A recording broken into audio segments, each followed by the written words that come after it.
신호에 걸려 도로에 멈춰선 차량.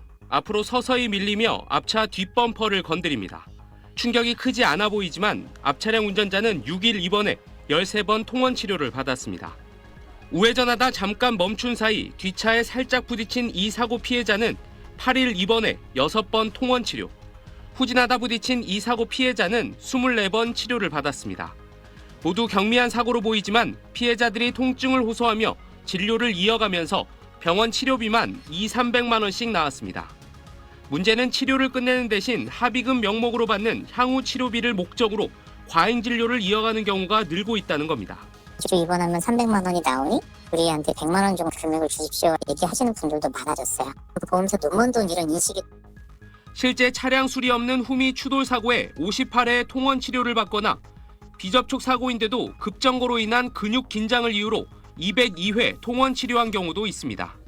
보험회사의 보상 직원 입장에선 향후 치료비를 주고 사건을 일찍 종결해야 회사에서 좋은 평가를 받기도 합니다. 이런 자동차 사고 경상자에게 지급되는 향후 치료비는 최근 5년간 꾸준히 증가해 한 해 1조 4천억 원이 넘습니다. 이에 비해 실제 치료비로 지급된 금액은 1조 3천억 원대로 사고 처리 종결 명목으로 지급되는 향후 치료비가 더 큰 겁니다. 그때 빵인 경우에 마트에서 주차하다가 살짝 후동했어요. 너무 내 몸이 아파서 2주 이상 입원. 그런 분들이 1년에 수천 명, 수만 명. 향후 치료비를 목적으로 한 보험 사기까지 늘면서 재작년 적발된 자동차 보험 사기 금액은 5,400억 원을 넘었습니다. 증가하는 향후 치료비는 보험회사의 재정 부담과 2,400만 명에 달하는 전체 자동차 보험 가입자들의 보험료 인상 요인으로 작용하고 있습니다. SBS 엄민재입니다. 사고 피해가 경미해도 피해자가 병원을 계속 다니면 보험사들은 방법이 없습니다. 그러니까 접촉이 없었던 사고고 1년 넘게 치료를 받으시고 치료비만 해도 1,000만 원이 넘게. 무한정 늘어나는 진료비에 보험사들은 합의금을 제시하며 사건 종결을 설득하는 게 관행입니다. 저희 보험 가입자 입장에서는 계속해서 보험금이 지급이 되고 종결이 안 되고 있으니 빨리 종결해달라 하지만 정부는 이른바 나이롱 환자들에 의한 보험금 누수를 막기 위해 경상 환자에 대한 향후 치료비 지급을 막기로 했습니다. 중상해에 해당하는 1급에서 11급까지만 향후 치료비를 지급하고 경상인 12급부터 14등급의 경우 향후 치료비를 주지 않도록 한 겁니다. 염자와 타박상 같은 가벼운 부상을 입은 경우가 해당합니다.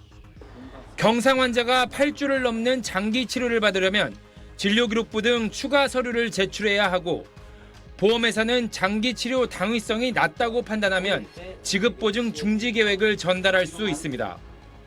이 과정에서 분쟁이 생길 가능성이 적지 않아 분쟁 조정기구를 두기로 했습니다.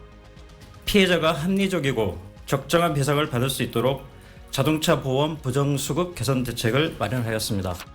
전체 향후 치료비 지급액 가운데 경상자가 차지하는 비중이 80%가 넘는데 정부는 이번 조치로 보험금 누수가 줄면 전체 자동차 보험 가입자의 보험료가 3% 정도 낮아질 걸로 기대하고 있습니다. 지난 10년 동안 모든 계약자가 자기도 모르는 3%를 계속 냈다는 거예요. 계약자들이 다 사회적인 비용을 지불하게 된 거죠. 국토부는 관계법령과 약관 개정을 거쳐 내년 1월 1일부터 새 기준을 시행할 방침입니다. SBS 김관진입니다.